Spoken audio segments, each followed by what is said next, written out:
Pernah nggak sih merasa iman kita kayak lagi goyah banget pas menghadapi tantangan hidup? Nah, kali ini kita akan bahas tuntas cara membangun fondasi iman yang bukan cuma kuat, tapi juga benar-benar tangguh. Ini bukan jalan pintas loh ya, tapi ini adalah sebuah perjalanan transformasi seumur hidup yang hasilnya luar biasa berharga. Jadi, ini nih pertanyaan besarnya.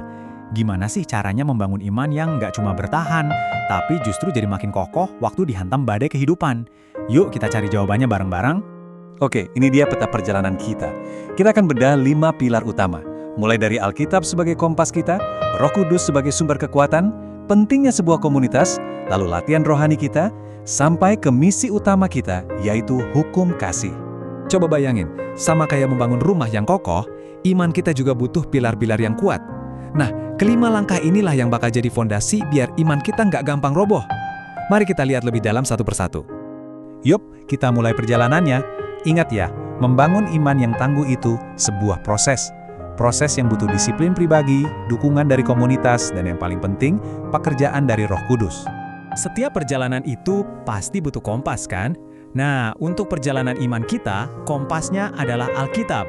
Inilah panduan utama kita buat melewati setiap tikungan dalam hidup. Nah, ini poin yang krusial banget. Tujuan baca Alkitab itu bukan cuma buat nambah informasi, tapi untuk transformasi. Jadi bukan sekedar tahu, tapi supaya kita berubah. Inilah yang bikin iman kita tumbuh kuat dan tangguh. Coba deh bayangin Anda lagi jalan di tempat yang gelap gulita. Pasti bingung kan? Nah, sebuah pelita kecil aja udah bisa bikin perbedaan besar. Kayak gitulah firman Tuhan. Di tengah kebingungan hidup, dialah cahaya yang jadi penuntun langkah kita. Jadi, Alkitab itu bukan buku yang pasif. Dia itu aktif banget bekerja di hidup kita. Dia ngajarin kita kebenaran, negur kita kalau salah arah, bantu memperbaiki kelakuan, dan melatih kita untuk hidup benar. Ujung-ujungnya, ya supaya kita siap untuk melakukan setiap perbuatan baik. Lanjut ya ke langkah kedua. Ini nih penting banget karena kita nggak mungkin bisa jalan sendiri. Kita butuh sumber kekuatan yang jauh lebih besar dari diri kita, yaitu Roh Kudus. Ini kuncinya, semua usaha kita, semua strategi kita bakal sia-sia tanpa Roh Kudus. Kita bisa baca Alkitab tiap hari, ikut semua kelas, tapi hanya Dia yang bisa benar-benar mengubah hati kita dari dalam. Dialah motor penggerak transformasi iman kita. Perannya itu praktis banget loh. Dia yang bantu kita klik waktu baca Alkitab, Dia yang negur dengan lembut waktu kita salah, Dia yang nuntun kita, dan yang paling penting, Dia ngasih kita kekuatan buat melakukan yang benar, bahkan waktu rasanya sulit banget. Oke, langkah ketiga, persekutuan. Iman itu bukan buat dijalani sendirian. Kita diciptakan untuk saling nyambung dan tumbuh bareng dalam sebuah komunitas. Ini bukan pilihan, tapi kebutuhan. Ada konsep yang indah sekali, namanya tubuh Kristus. Maksudnya, kita ini bukan sekedar individu yang kumpul bareng, tapi kita ini bagian dari satu tubuh yang hidup.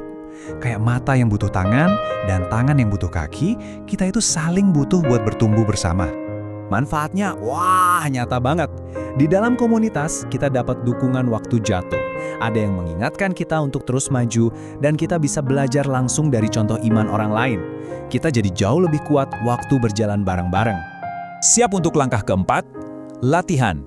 Sama kayak atlet yang butuh latihan biar ototnya kuat, iman kita juga butuh latihan rutin biar makin kokoh. Inilah yang kita sebut disiplin rohani. Latihannya apa aja sih? Macem-macem. Contohnya, bangun kebiasaan berdoa dengan yakin, belajar bikin keputusan pakai hikmat, membiasakan diri bersyukur bahkan pas lagi susah, dan selalu waspada sama yang jahat. Praktek-praktek kecil inilah yang melatih dan menguatkan jiwa kita dari hari ke hari. Nah, sekarang kita sampai di langkah kelima. Langkah pamungkasnya, misi kita. Sebenarnya buat apa sih kita capek-capek bangun iman yang kuat?